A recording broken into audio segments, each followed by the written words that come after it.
Have this once it's done. Now, so hi everyone. Welcome to our fireside chat for the month of November. Now, today we have the amazing Kimberly Cushing, and she's on the call with us. And we're going to be having a lovely conversation about her journey. Now, I met Kimberly about 2 years ago when she was about to start the business, and it's really good to see how Kimberly's business, the voiceover business, has grown. Over these years that she's been running it for. So it's really good to see the business doing well, growing especially, and it'll be good to know what that journey has been like. And that's really why I want the call. We want to know what the business journey has been like and also learn from her experience. I always say it's very important that we sort of pick what we can from other people who are walking the walk and talking the talk. So it'll be good to sort of learn from. Sorry about that. So it'll be good to learn from Kimberly. So Kimberly, I'll be giving you the floor to do an introduction of yourself and your business so that people in the audience can know more about it, and then we kick off the conversation from there. Okay, well, I'm Kimberly Cushing, and almost 3 years ago, I started a voiceover business. After homeschooling my kids for over 20 years, I need to work from home because one of my children is disabled, and I'm her caregiver as well. So I don't have the opportunity to work outside of the home. And between volunteering and working with and reading with so many kids, I ended up doing some public service announcements for our local city. And I'm addicted to audiobooks. All that to say, I learned about voiceovers. And so I started training and started a business, and then got the bug. And so a year ago, my husband and I started a puzzle business for adults with cognitive impairments. Fantastic. Thank you very much. And I think when you say the homeschooling bit, I remember the first time I met you and I was like, homeschooled 4 kids. Wow, that's amazing. And from that, you do pick up a lot of other skills that you're not really aware of, and you're not aware of how they'll help you later in the business. But sort of going back to your early years and thinking about, are there any skills, or are there not necessarily skills, but is there any person that you think of that might have helped you or shaped you into the person you are now? Any sort of role model that when you think about them, you draw some inspiration from the way they lived their life? I have thought about this question because it was a question in a class that I'm taking right now. And I know this sounds dumb, but there isn't any. I grew up in the typical little family. I was the firstborn. My mom never worked. My dad came from a small town. They had no ambitions. He went to work, that's fine. We were probably lower middle class. We had just what we needed, no extras, anything like that. But anything that I did, sports, achieving high academics, was me. That's not to raise me up, but I think it taught me that if I want to do anything, I have to do it. So I wish I could say that, oh, I always admired so-and-so, but nobody. Okay. All right. That's fair enough. Everyone has their own story. So it mustn't always be, it doesn't have to be the same thing as someone else's story. So it's really great that, and it's also nice to be honest about it. Some people might sort of have made up a story about it. So, thank you for your honesty. Now, so thinking about your years of homeschooling, your years of doing voluntary work, are there any skills that you've picked up from those experiences that you feel are helping you in your business journey today? Yes, probably 1,000. Okay. Most of all, because as I mentioned, having somebody with disabilities, you learn patience, grit, endurance.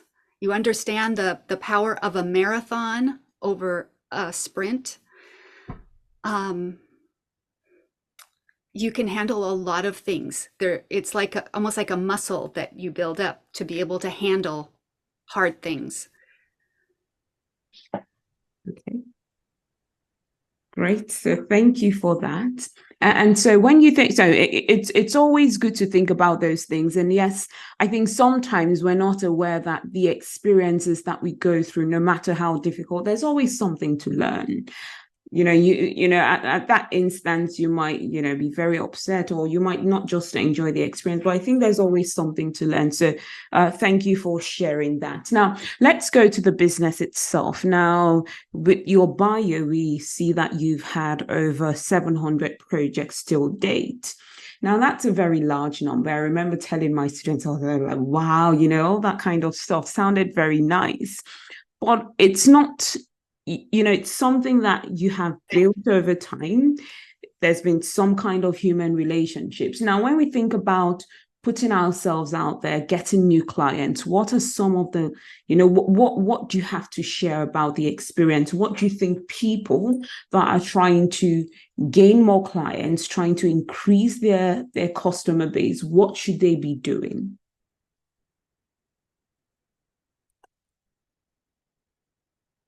Yeah, I think you're muted. Still muted. Okay, sorry, I'm not sure how that happened.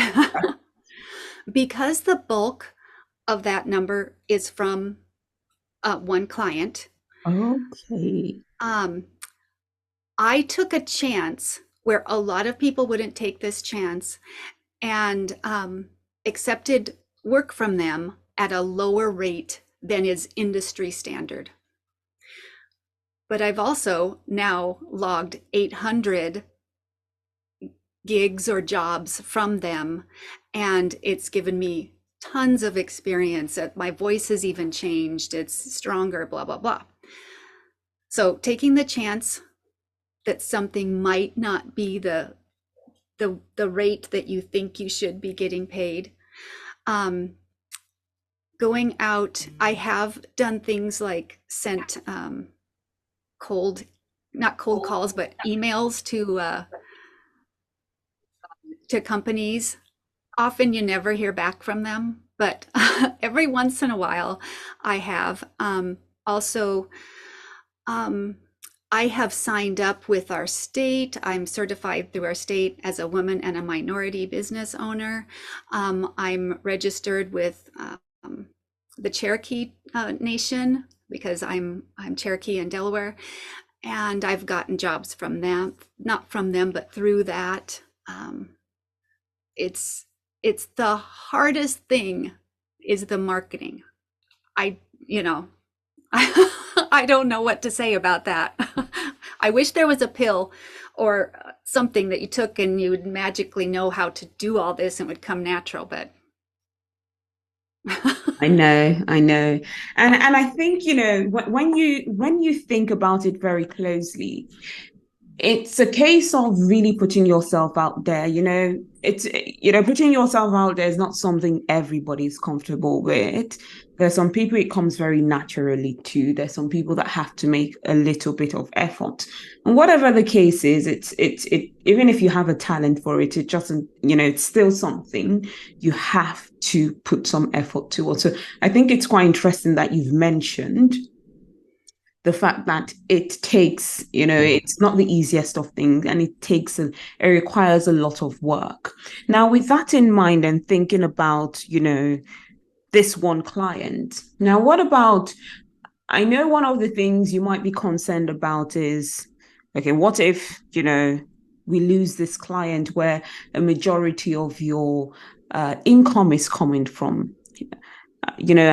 Have you thought about it, and what do you think is some of the things that you will be doing to sort of mitigate against that?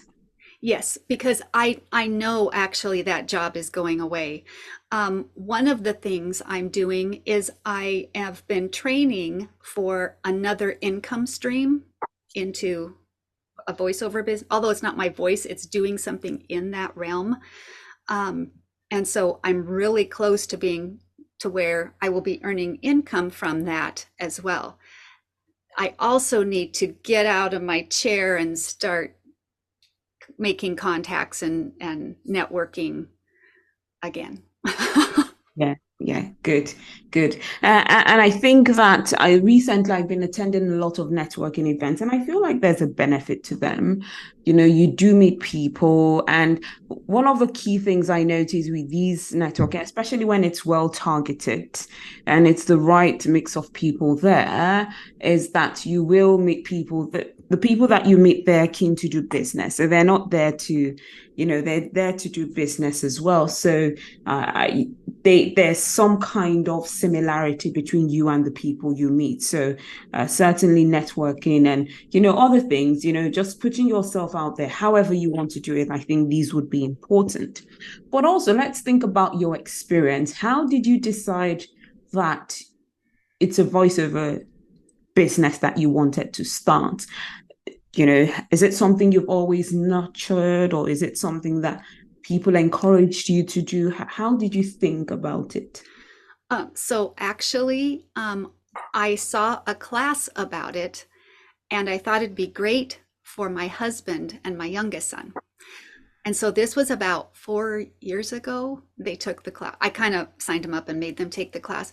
I wanted to do that, but I'm a natural nurturer, caregiver, take care of everybody else but me. Mm. And so then a year later, I'm like, you guys aren't doing anything. Why not me? So I did not grow up dreaming. I grew up dreaming that I was going to do something in math.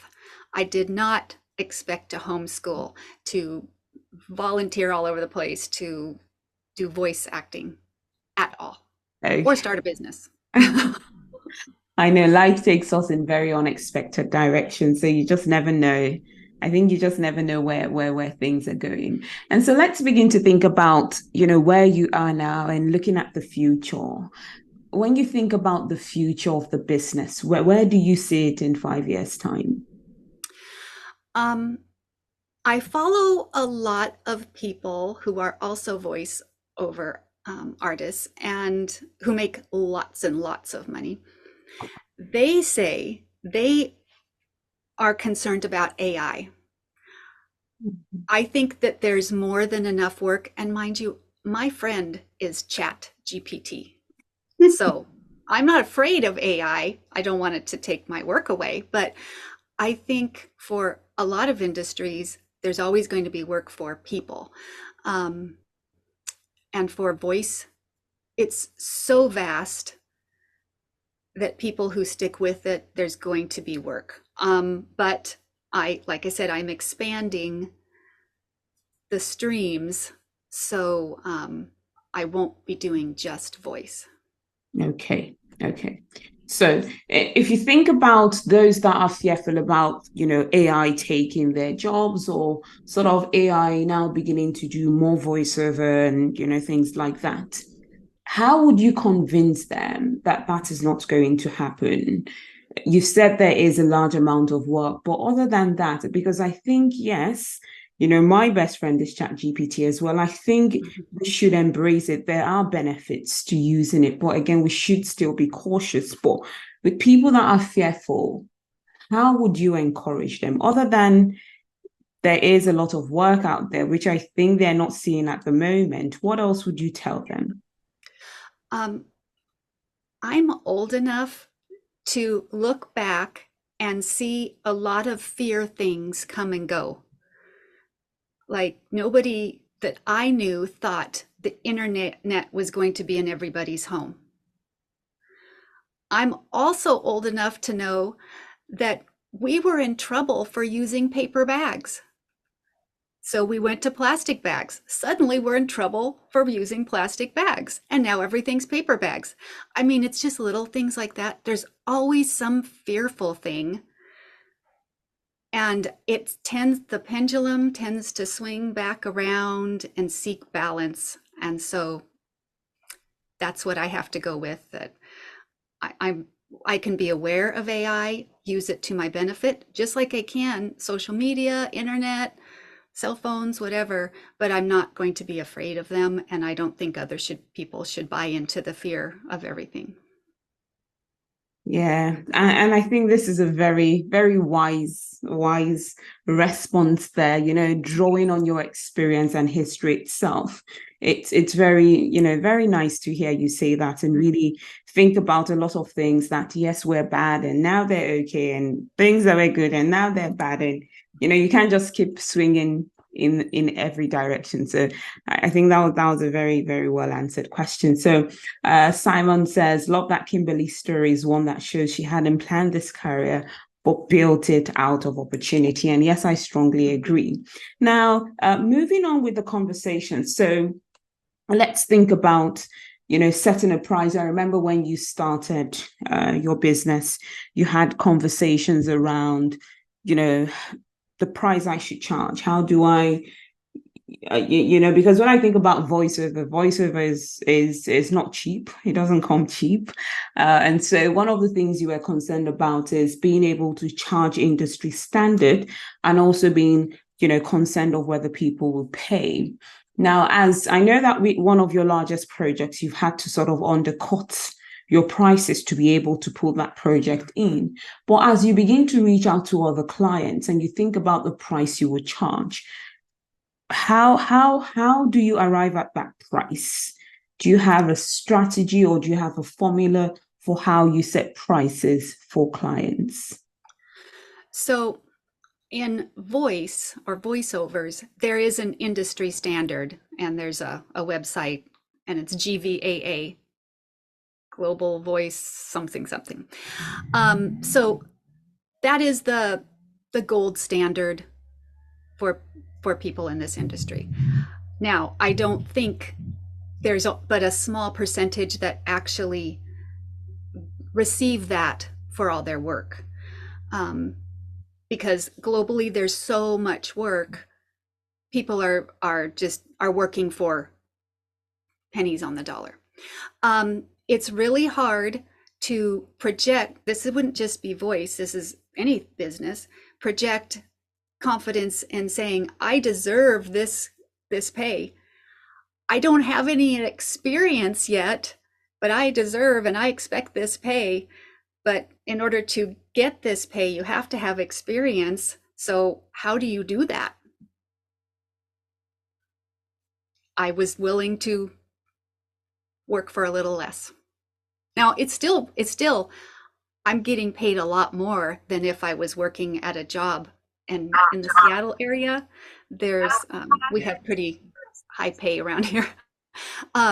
It's just not the industry standard for what I'm doing. Okay, fantastic.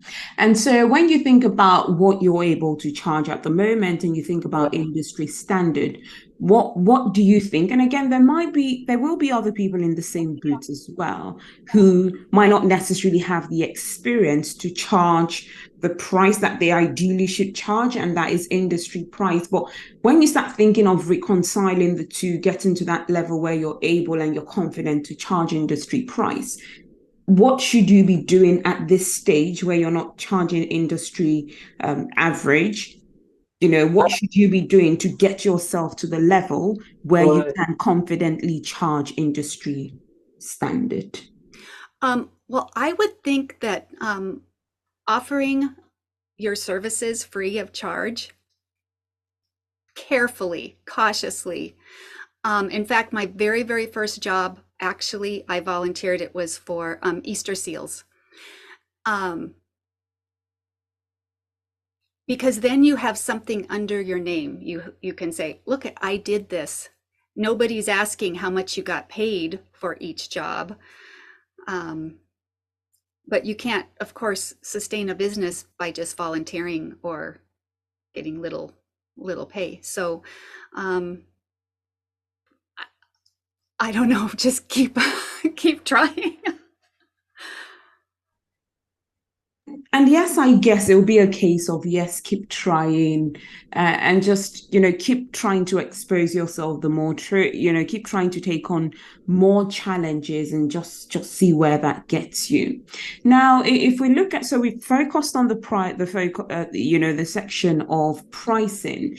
Now let's think about growing your team. So it's been you running the business one man, and which is a sort of a typical structure. You start a business, is usually only just you for the first few years. Still, you're able to generate an income and sort of structure the business in such a way that it's a bit more formalized, and if you're able to bring someone in, you have things for them to do, and it's sort of very well laid out what they're supposed to be doing and how things should flow in the business. Now, as you think about growing the business, how would you view taking people on? If you were to recruit or to bring someone into the team, how would you approach this? Well, my first thought is a virtual assistant, just because there are so many tasks to do that take up so much time. So I think that is a simple sort of way to choose somebody. But I have thought about if and when I grow to the point where I take on other voice work, but I'm not doing the voice work, then I think I would have to look at, I mean, we don't necessarily have resumes, but get recommendations for other people or something. I'm not sure how to go about and do that actually. So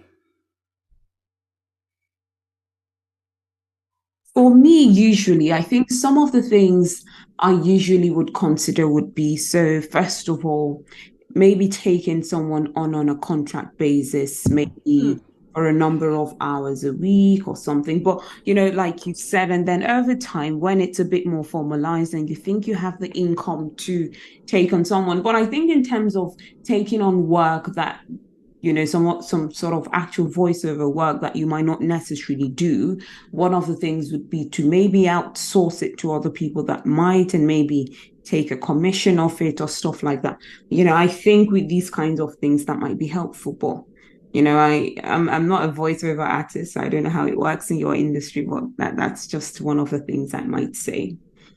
Now, maybe when we move over now to funding your business, so it's been you've started the business, you've been running it on your own now for almost 3 years.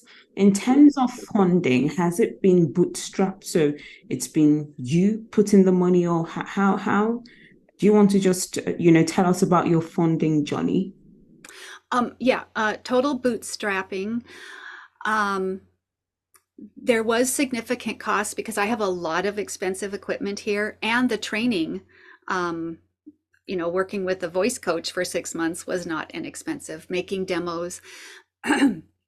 And then I have a lot of costs, just monthly fees for um, just some things, internet and some ways to connect to studios, stuff like that. Excuse me. But now, it completely feeds itself and it has a growing savings.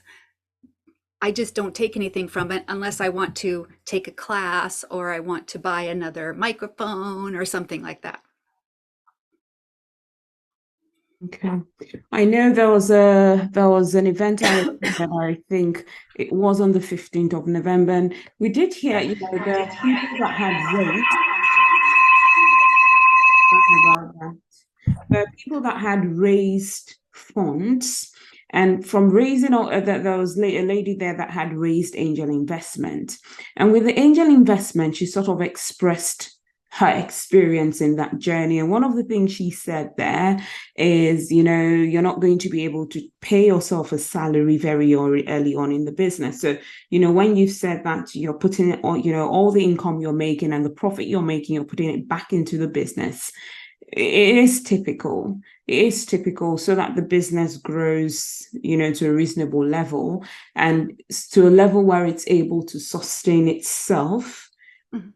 Then you begin to take. Some people might not necessarily agree, but I think you shouldn't be too quick to start taking salary off. So that's why, I would usually say you shouldn't let go of your day job too quickly. You Right. shouldn't let go of your day job too quickly. You should try and maybe hold on to something that brings in a bit of extra income, or, have some kind of financial pot somewhere that you can lean on so that the business is able to keep growing with the funds that it's generating. So thank you very much for that answer. And also just the bootstrapping technique, it's something that we at founders and mentors would always preach. It's that you bootstrap and you try to use your own funds, be creative. You shouldn't be too quick to go and start taking loans and looking for investment, because you'll be quite disappointed anyways if you do follow that method, and you might just decide not to carry on with the business. So, it's great to see that, some of these things is what you're doing, and we're seeing the business do well. Can I add to that? Yeah. That you had asked me before skills that I learned. When you're homeschooling, it means you have one income in your home. And we learned, so we did not have much money. So I am really, really good with making a little money last a long time, which is more difficult now, of course. So, and also we're in our mid 50s. We're at that age that we can't risk our house. We can't risk any savings or anything we have. So we're very cautious with that. So we are not going to be just taking on debt or leaving day jobs or anything, because like you said, that puts you in a really dangerous place. Also, when you get older, it's extra dangerous. Yes. Yes. It's a position that, no one would want to be. So absolutely, a lot of caution is something that is strongly encouraged. So yes, I'm 100% with you on this. Now, we've looked at your marketing, we've looked at your funding, and it's been encouraging what you've been doing. We've also looked at the growth prospects of the business, and sort of also thinking about hiring. When you go to hire, what strategy would you be looking at? But also, I think also, as you think about the fact that, okay, you have a child who's still at home with you, but you're now at a stage where you have a bit more time. So the kids have left home, or a bit more very independent at this point in time. So you will have a bit more time on your hands. Now, do you think that makes a difference? I think why I'm asking this question is, I teach entrepreneurship to postgraduate students who are studying an international business program, and usually would say, which set of entrepreneurs tend to do better, the older or the younger? And well, the typical answer you'd receive is the older. They have a bit more experience, they have a bit more time, and they have the funds to do it. Do you think it makes any difference? Do you think about if you started the business 20 years ago and you're starting the business now, what difference do you think it makes to you? Do you think it would have made any difference? I don't have more time.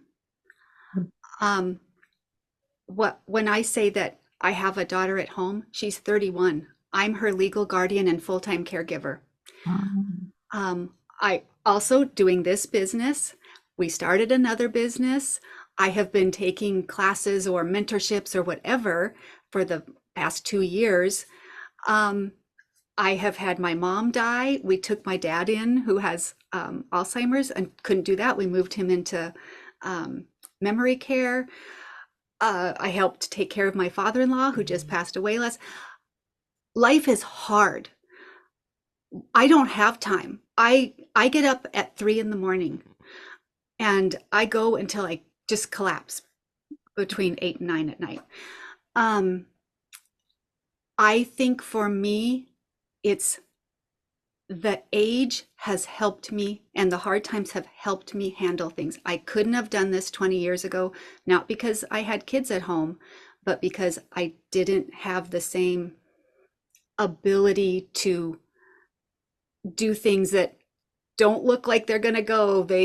you know, am I going to make any money on this? Am I just throwing money away? I'm spending all this time for. So other people, they would be able to do it. I would not have been able to. Okay. Thank you. For the honesty there. Again, I think I've assumed. Okay, but you know, it's really good. And like you keep saying, I think the experience has made a lot of difference. And you know, that comes with age, and that experience really teaches you a lot. It does make a huge difference when you have experience, whether it is just general life experience. I tend to see that it does help you in the way you handle things. And sometimes, especially when you've experienced failure, whatever failure looks like, uh, you know, people tend to react to failure as if it's a bad thing, but I don't necessarily think it's a bad thing. I just think that failure just gives you the opportunity to reflect and to think about what has gone wrong, what you can do better, and things like that. So I don't necessarily always think failure is a good thing, a bad thing. I don't know whether you have any comments on this. I believe we learn from everything. So if something doesn't work out, I've learned something from it.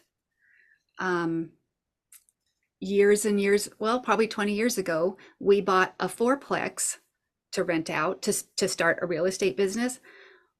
We came out of there by the seat of our pants, but we learned a lot. That's probably our biggest like failure or whatever. But even going to the networking events, that's not about failure, but okay, I don't get any business, but I have learned something from everybody I meet. Good. Thank you. Thank you for that. And I think it's quite important there to just highlight, like you said, there's always something to learn from everybody's experience and things like that. And you're always thinking about what difference and how it can just also, you know, improve the kind of work you do and what you do for people. Now, before we carry on, we're now, you know, almost 40 minutes into the call. If you're based in the US, if you could please put your name in the chat if you're based in the US, so that when we do the giveaway, we have a separate giveaway for those from the US. So if you're based in the US, please put your name in the chat. Now, if we think about, you know, when we started the conversation, something you highlighted was, you know, doing free work and using free work as a way to create visibility for yourself. Now, when you think about, do you tend to do, I know Tim has talked about a session that you did, a reading session that you did with children and things like that. Do you tend to do sort of physical events where you show, you know, maybe do something, a narrative or something, or read books or things like that? And, you know, do you do that and does it help, you know, with the business? Actually, in my business, I have only done that twice, and that was R.E.A.L's book and the Easter Seals project. My whole life, I have done that sort of thing. I've been in co-ops. I've volunteered for different organizations. I was a children's pastor. I was worked in a puppet theater. You know, I gave away more of my time than, you know, not. So I'm all about service. I'm all about doing for others. And if it can help promote your business, I say yes. Okay, fantastic. Fantastic. Now, as we sort of Tester says, I believe failure helps to retrace one's steps and see how doing things differently, you know, see how you can do things to achieve your results. And so that's very similar to what we're saying, you know, trying to build on failure and not just thinking it's a bad thing, but also thinking about how you can improve it. Now, if we think about your, you know, you've talked about, you know, the future of the business, but beyond the future, if we think, since you've started the business, let's look at some of the challenges you've faced. What do you think are some of the biggest challenges you've faced? And if there's any, how did you overcome it? Well, like I mentioned, I have had a lot of family trials, struggles. I think that is the most challenging because you have to get up every day and still do work for your work and take care of other people or deal with death or, in 3 weeks we got a over 50-year-old house ready to sell and, emptied my parents' house out, blah, blah, blah, um, that and figuring out how to do a lot of things that um, I didn't learn. So would have to find, I found somebody who, at all costs, of course, who can help me with audio engineering. And so they got my stuff set up.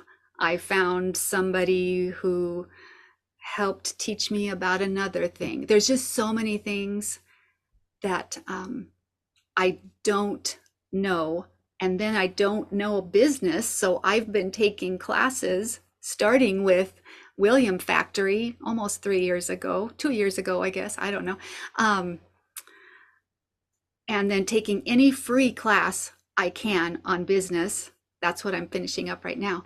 The challenges are just, I don't know everything. And I think even if I had a degree in this, there's still stuff to learn. So finding resources for that. And I think, that is also complemented by the fact that there is a lot of resources out there as well. So there's just a lot of information and sort of combing through all of them to find which is what you're looking for.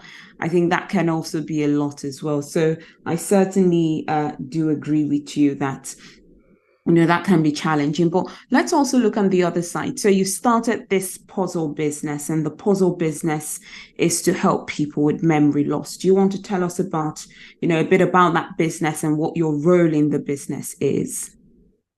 My role is I'm CEO, although it's a partnership with my husband. And yes, because my dad has Alzheimer's. And years ago, when I took him to the doctor said three things: socialize, exercise, puzzles, and games. And when you go to get those puzzles, they are juvenile images. It's very offensive to people with memory issues. And so my husband, Chris, and I were like, why not us? It was kind of the aha moment. And that's how it started. Literally yesterday, 1,000 puzzles just got delivered to my garage. So up for the past year, we've been working on activity books. So they're print on demand, but the big bootstrapping cost was all these puzzles. Now we got to figure out the marketing and selling of them. So No, tell me about it. Just because, the entrepreneur, the business that we're partnering with to give out the puzzle. So even though this is not for memory loss, it's just regular puzzles, but the images for this are a bit more unique. It's the same thing as it's sales. It's sales, and it's a case of how do you sell them. I tend to find out that sales is not the easiest, especially when you don't really have a formula for it. It's a bit, but I think so. So when you say your puzzles are for memory loss, I think if you want to expatiate on that a bit, what would be the difference between the puzzles that you're selling and other typical puzzles? right. Large piece size, low piece count. So let's see, 12, 20, and 60 pieces. Okay. Typically, those are children's size puzzles. Okay. And also, they are photograph images. And so I might be talking to the partner to see, what sort of photography she does. But yeah, and so the images are based on what's important life experiences of people in their senior years. Okay.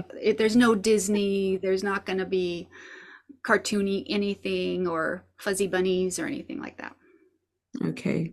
And so when you think about, with the puzzles that you've done so far, these 1,000 pieces of puzzles, and you think about, the sales, how have you guys come up with a sales, marketing strategy, sales, what's the plan in terms of selling the business? Why am I selling the puzzles? Why I'm saying this is, so say for example, when I think about perfect piece puzzles, there are several things the founder tries to do. So discounts is what she tends, although I'm not a big fan of too many discounts. Recently there was a show, an expo that she went for. So it took a large number of those puzzles there. But also, she usually would do pop-ups. But I believe that your client base would be a bit different. These might be carers. I think when I think about it, this would be carers of people suffering from Alzheimer's, and just anybody that has someone that is going through their experience. So have you thought about the process and what it's going to look like? Yes, our customer avatar is a caregiver, whether that's somebody who is caring for a family member or somebody who's a clinician or an activities director of a facility. And so we have quite a list of just in our two count. We live in the middle of two counties, King County and Pierce County, biggest ones in our state, of adult family homes. And so we will just have to reach out ourselves when time allows, of course. We also have a website and we're going to make an Amazon shop. And then try to push social media, and that's all we got so far. Okay. And that's great. It's always good to, and with these things, I don't think you always have a definite plan. You might plan all you want. It's still you go to try to do it that whether the plan is going to work or not. So, I certainly agree with you. You do what you can do, plan to the level you can, and then you just see how it goes. What now from a validation perspective, and again, this is me looking at the two businesses you're currently engaged in. When I think about it, so say for example, the voiceover, you've told us that, it's something that you decided to do because, you thought it was a good opportunity. But beyond that, let's think about the puzzles business. Has there been any form of validation in terms of how do you know that people would need this? I know with voiceover, there's a market for voiceover artists, but with the puzzle, have you done any form of research? Has there been anything done to say people need these kinds of puzzles? I know that you said that when you went to buy some puzzles, they were sort of juvenile in nature. Was that the validation? Was that what prompted you and your husband to go into the business? That was the prompt. Of course, it's not a surprise to me because I have an adult daughter who she's still 31. Developmentally, she's not. So I already knew this problem existed. I didn't realize how problem solving, puzzling, how important it is for as we age. So of course, the neuropsychologist is the one who told me puzzles, and then I knew that this existed with the lack of products. There is one company, will be the biggest, and it's out of UK. It's called Relish. They have different images. They're going directly after dementia, Alzheimer's. We are not. We're broader, but also we got samples made from different countries and just took them to some people, and they loved them. And anytime we talk to anybody about it, everybody is so positive. Everybody's like, yes, my family, my mom, my dad, my brother, whatever, had Alzheimer's. Oh, these people, they love puzzling, but their 500 piece count is too much for them. Now, we hadn't had product to purchase before. We got to find those people again and get them to buy. Yeah. And this would be me echoing, this would be me echoing Simon here to say that the best form of validation is sales, because what I've come to see is a lot of times people want to be nice, they want to be polite. I'm not saying that the feedback you're getting, feedback is certainly also a good form of validation. What we just argue is sales is the best form, when people are willing Yes. to give you their hand-earned money rather than just say a few words, give you money in exchange for the product or service. Then we know that this is Yes. something that they really care about. So I'm just, I'm not anxious, but I'm, keen to know how sales would go. And, when you think about it, ideally, yes, there will be demand. But a lot of times, and this is not casting any doubt on the business model itself, it's just, a lot of times what we think would, go through might not necessarily. So in terms of production, and again, when I think about the puzzle company that I work with, her production was in the US. And recently she's been thinking of, moving production over to China just because of the cost. What has your experience been in terms of production? So we went with a company who they have own the manufacturing, and it's family owned in Thailand, Okay. but they're based out of British Columbia in Canada. Here was the biggest problem with the Chinese manufacturers: the language barrier. Even when you're emailing back and forth, it wasn't coming clear. Um, so we opted to not, even though they were much less expensive. So we'll see if we can stick with that, but we just struggled too much. And we did reach out to some US manufacturers, and they were so slow to respond to us. We didn't even know if they were going to get back to us. So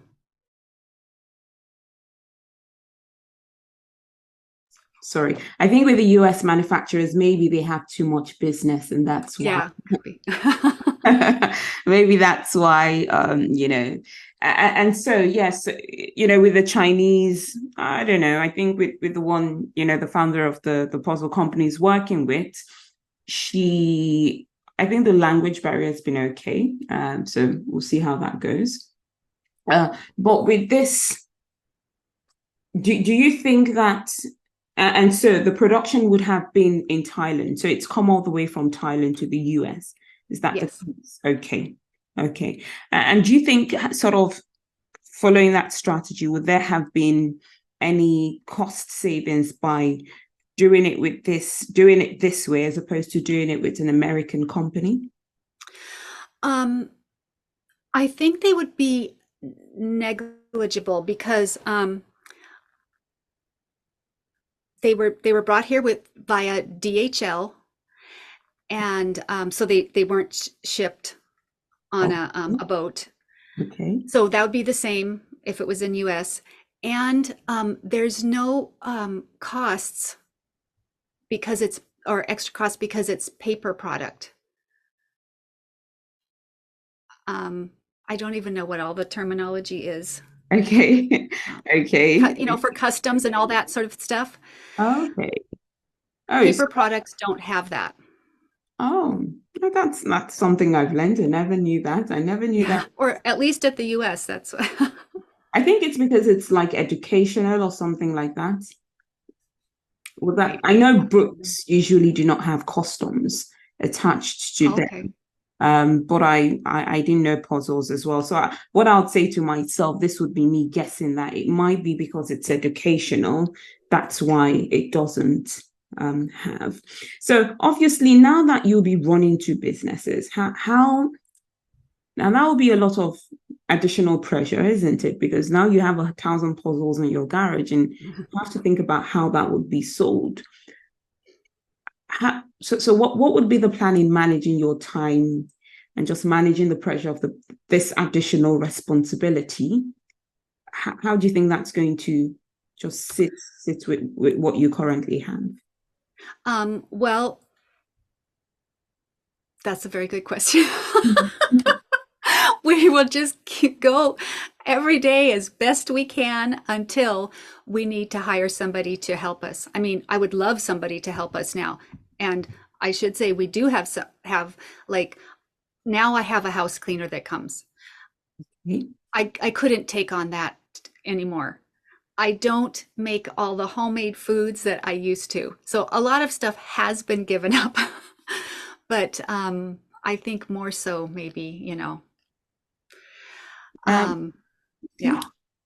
And I also think, as the business grows and more income comes, there will be more opportunities, to, hire staff that will be able to help you do these things. And you'll probably have a bit more time on your hands. And hopefully that should make some difference. I hope so. Okay. So we're now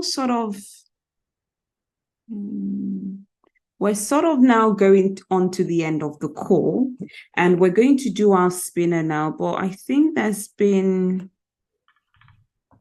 a few people have dropped off the call. Not too sure what has happened there.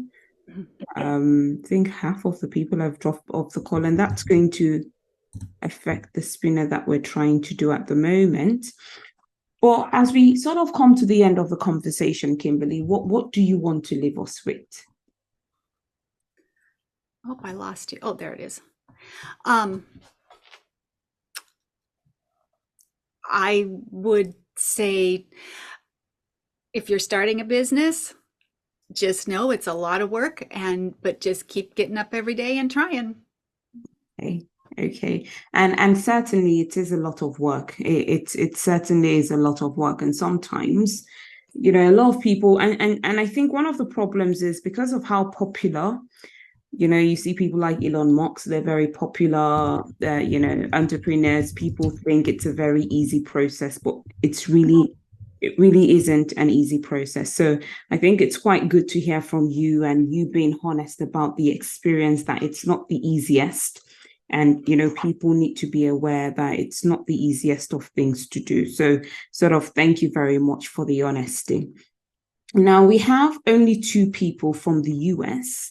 And what that simply means is, and since we have 2 giveaways, we're going to say, one of the giveaways would go to, so Tim has said, and again, I'm going to, there's a question from Tim as well. Tim has said, Deborah Toggle is from the US.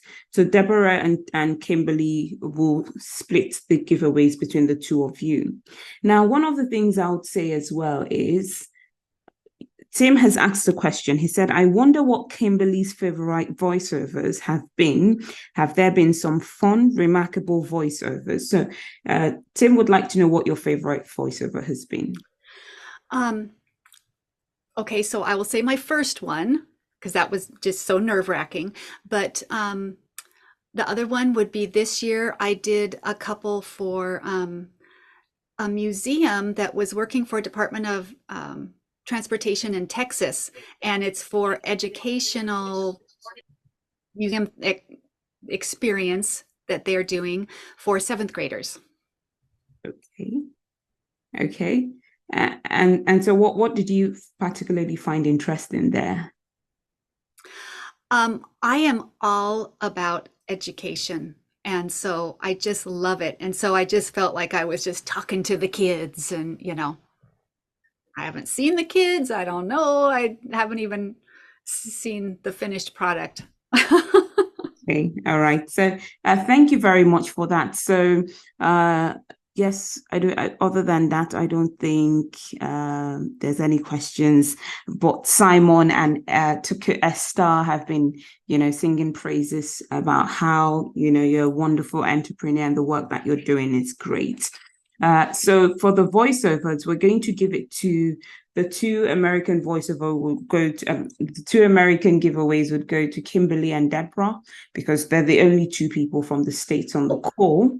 I won the fully charged snacks last week or last time. So you can just give it all to the other person. Okay. It's So my pleasure Deborah. making. Oh, wonderful. So Deborah, you're very lucky today. So you're getting all our American giveaways. Deborah Toggle from the US. So well, just if we have a few minutes and then I would do the giveaway. It's just that the names people keep dropping off and on the call. So I would just spin what I have here and we'll just go on with it because a few people have been dropping off and on the call and we're not really sure who's here and who's not here.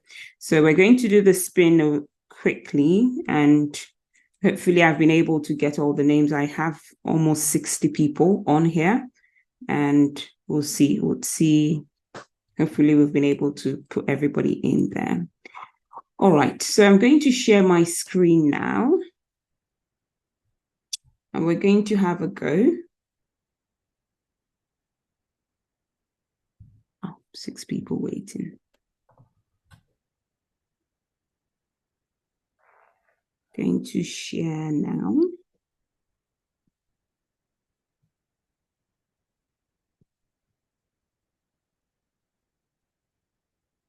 All right, can everyone see my screen?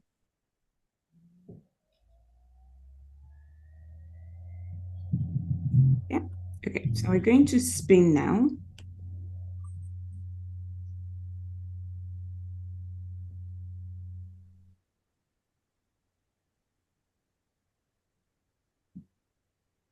All right, fantastic. So Alison, you are the winner of our first Amazon voucher. So bear with me. Just want to make sure that Alison is on the call at the moment. So we'll see.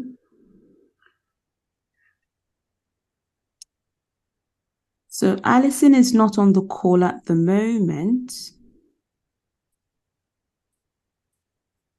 So we'll have to do that again. We'll have to do that spinner again because we want to give it straight away to someone who is on the call at the moment. So we're going to do the spinner again. Oh, Allison says she's here. Oh, is Alison here? Oh, sorry. Oh, Alison, thank you. So you're here. Okay, that's fine. All right, so the second Amazon voucher goes to James.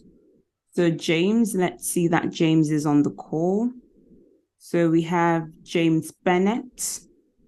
So James Bennett, if you want to put your name in the chat so that I can get in touch. So Alison and James, congratulations. You've won the vouchers.